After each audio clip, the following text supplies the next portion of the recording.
ওই যে প্লেন যাচ্ছে, সবসময় প্লেন দেখা যায় এখান থেকে। এখন সন্ধ্যা নেমে আসছে তো একটু ক্লিয়ার দেখা যাচ্ছে না এবং অনেক দূরে, বাট দেখা যাচ্ছে। এখানে কোনো কোনো সময় যখন পাখির ডাক শোনা যায় ঠিক তখন আবার প্লেনের যে রোয়ারিং বা শব্দ সেটাও কিন্তু আসলে শোনা যায়।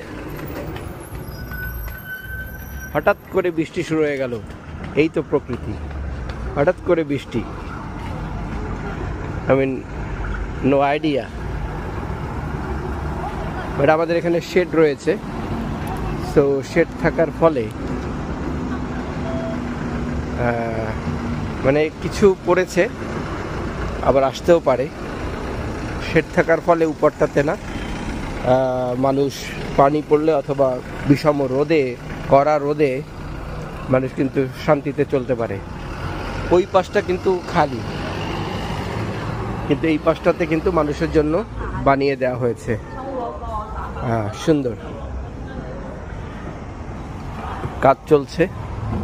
সো কাজ চলার ফলে দূর থেকে গাড়িগুলি যেন দেখতে পায়। এবং এখানে দেখুন প্রত্যেকটা কাজের কিন্তু একটা অ্যান্টিসিপেটেড কমপ্লিশন ডেট লেখা রয়েছে। কিন্তু এখানে বলা রয়েছে যে কমেন্সমেন্ট ডেট শুরু হয়েছে 20/12/2023 এবং 5/8/2027 এই কাজগুলি শেষ হবে।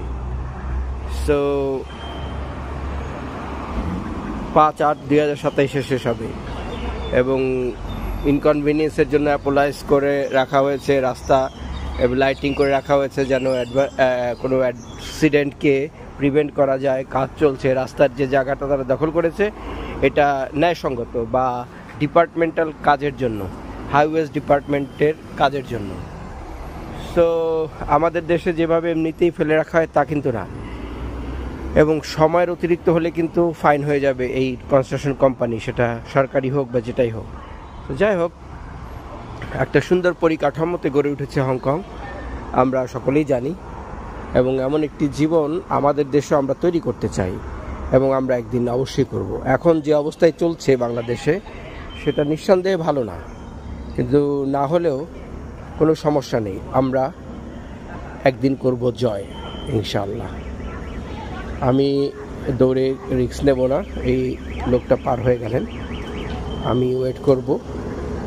এখান থেকে একটি গাড়ি যাচ্ছে, একটা স্পোর্টস কার ডাবল সিটার, এবং এখানে একটি ট্যাক্সি দাঁড়িয়ে আছে। এখন যাওয়া যেতে পারে, একটি মাত্র জায়গা খালি রয়েছে।